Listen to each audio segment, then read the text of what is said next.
Hey guys, welcome back to another video. It's the Red Shadow, and I wanted to, for one last episode, bring back Kicking Out with the Red Shadow, which was my infrequent wrestling related video series that I did when I was thinking about something wrestling related, when I was still kind of hyped and excited about wrestling, or when there was like a new wrestling Blu-ray or DVD release to talk about. But yeah, the more I was thinking about it, the more I was like, I've just kind of fallen out of love with wrestling in the last couple of years. Uh, as people who've watched any of my old wrestling videos may realize, I've always been a pretty big WWE fan. Been a fan since the 80s when it was the WWF, when it was Hogan and Andre and Macho Man and Honky Tonk Man and all those guys. When it was corny as hell. When it started to change in the 90s, when the business had to kind of rethink what it was for a while, when the older guard were still a little too overbearing and not making room for some of the newer ones.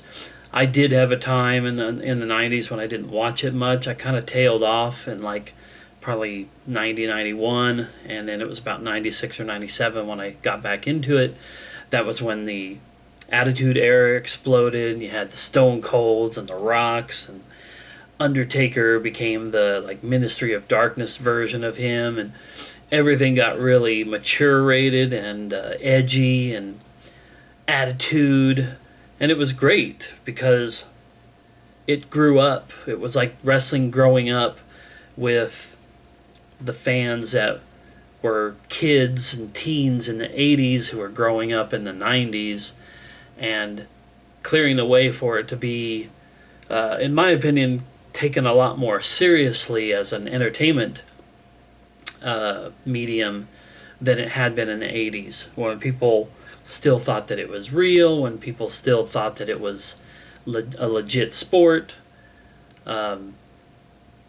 It just grew up, got, in my opinion, more credible, got it in front of more people's eyes.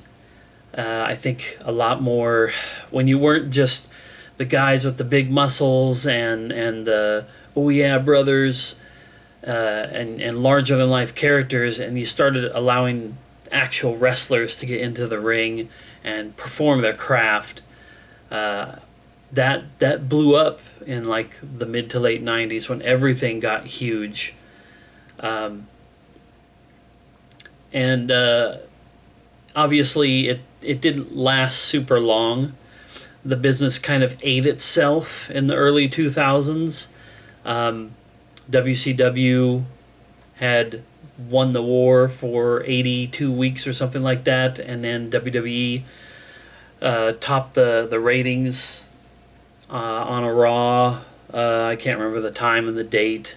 The episode where Mankind won the title, and Tony Schiavone on Monday Nitro told everybody it was going to happen because it was pre-taped, and everybody switched the channel over, and most of them didn't turn the channel back. And within a couple of years, WCW was gone, which, even though I thought back then WCW was kind of the inferior product and didn't watch it as much, except for the handful of guys over there that I liked, like the Outsiders and a lot of the luchadors and hardcore type stuff that was kind of popping up on WCW. But even then, I wasn't really big on their product, but I was glad that it was there, because when it went away, when Vince McMahon and WWE didn't have that major competition, despite the fact that they would get some competition over the years, like TNA and whatnot, a lot of the indie promotions like Ring of Honor and whatnot, and now in more recent times, stuff like AEW, nobody's really ever been there to push up Vince McMahon's ass the way WCW and Ted Turner did in the 90s. And it kind of broke down the business, in my opinion.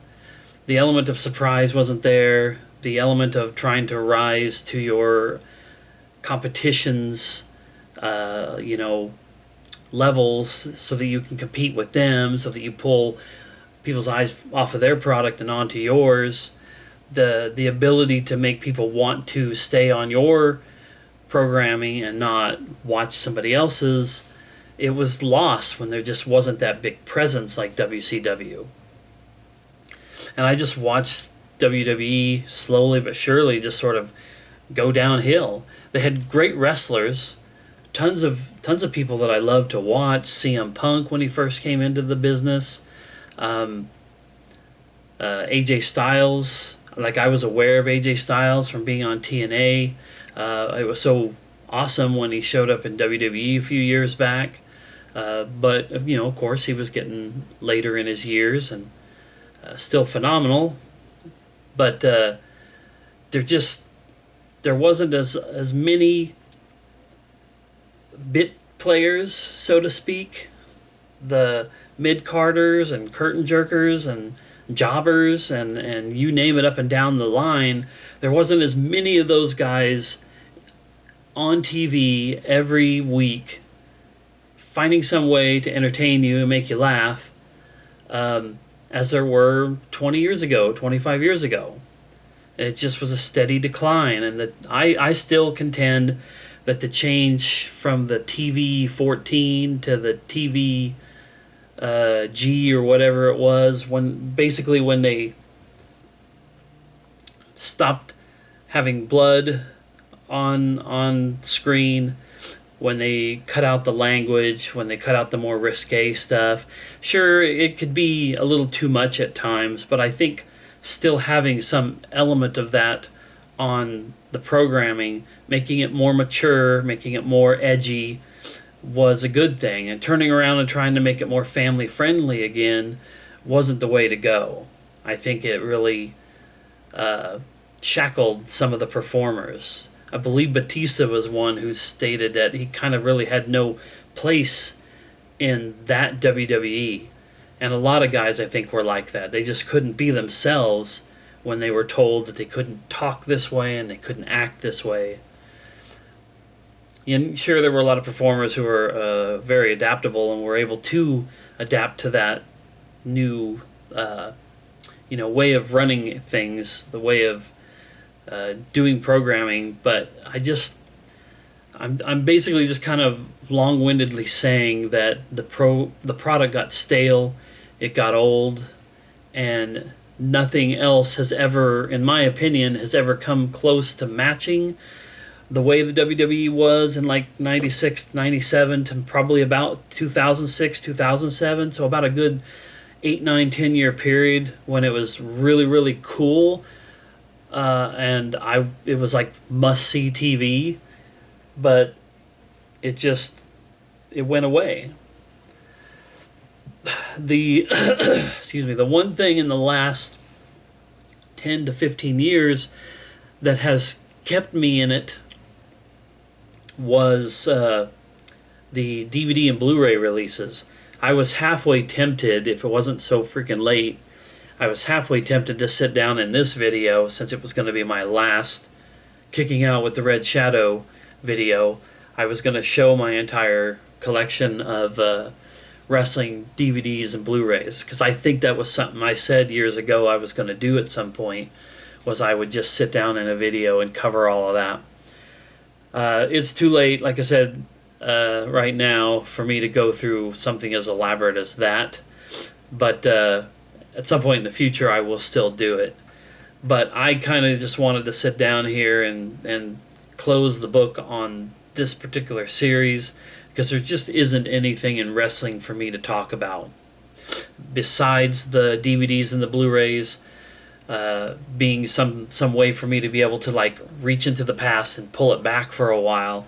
I could sit down with a video that I have that's about a CM Punk, about The Rock, Stone Cold, about the Dudley Boys, the ones that I have that cover like the history of the Royal Rumble or the King of the Ring or pay-per-views like that.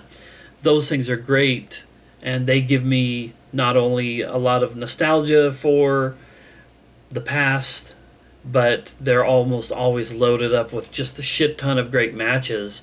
So I can watch that stuff at almost any time. Even with the even with the internet, even with stuff like WWE Network or whatever it is now.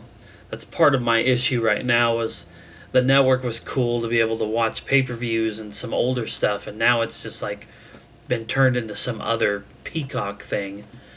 But like I said, even when I don't have internet, I've got, you know, these stacks of DVDs and Blu-rays back here of wrestling stuff I can pop in at any time and watch. And that's just for something that used to be so big in my life and in my world 20, 25 years ago, for it to now sort of just be dead and gone, it's sad. But like I said, I've got my DVDs and Blu-rays to watch, and that reminds me of what used to be, which is, like I said, something that I just absolutely loved.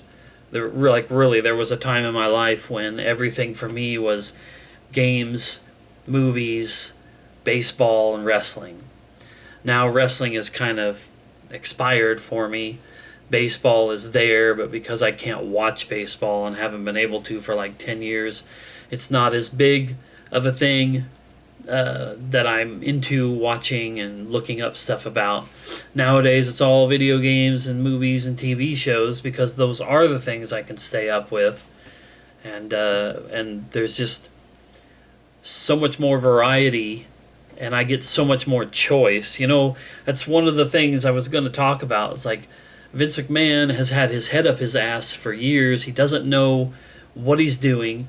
He doesn't keep his finger on the pulse of the people who are watching the product.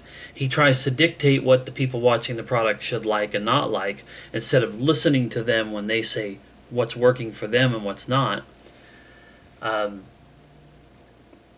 So with movies, with TV shows, with video games, I have so much stuff in front of me that I can be like, yeah, I'm going to watch that because that's something I would be into. I'm going to play this game because that's like some other game that I really, really love. I still run into stuff that's not good, but I get to make that decision for myself. When it comes to wrestling, it just got to a point where I couldn't believe that Vince McMahon and his creative team and whatnot just couldn't figure out what it was that the audience was into, and was so upset and perplexed when people were booing people he thought should be faces and cheering the people he thought should be heels, and not, like, I get it, you know, it's a bunch of different things in motion. You've got a booker, you've got the creative people, you've got the creatives themselves, the wrestlers, the product, so to speak. You've got the audience. You've got all these different things that mix together into one big thing that lets them know who or what should be pushed and who's getting the reactions, which is going to, you know, well, used to push the ticket sales and pay-per-view buy rates. Nowadays, it's, you know, who's buying or who's paying for the network, or whatever the substitution for the network is. And it's just, it's a product, it's a machine, but the people who are paying the money for the stuff and have that organic relationship with you, it's different, in my opinion, than something like games and whatnot, because I recently was saying people who make games make that game, make that product, and then they put it out into the world. You like it, you like it. If you don't, you don't. But wrestling has always been so much of a give and take between the audience and the wrestlers in the ring and the people who are determining what happens in that ring. And wrestling, and especially in WWE, it's just, they've lost sight of what it's all about, in my opinion. I'm not a it's still real to me, damn it kind of guy, but wrestling has really changed, and there just isn't anything left in it for me anymore. So anyway, that was just my 4 o'clock in the morning wrestling rant, so to speak, and just, you know, turn the lights off on this Kicking Out with the Red Shadow series. For anybody out there who ever gave a damn about it and watched any of the videos, thank you. But like I said, wrestling is just not my thing anymore, and I'm cool with that. I'm okay with that. I'm willing to let it go, live off my nostalgia, watch my old DVDs and Blu-rays whenever I'm feeling like I want to watch, Mick Foley jump off the cage. That kind of stuff is always there for me, regardless of what's going on in the actual ring. So, anyway, that was just it. That's all I got to say. I'll see you in the next video.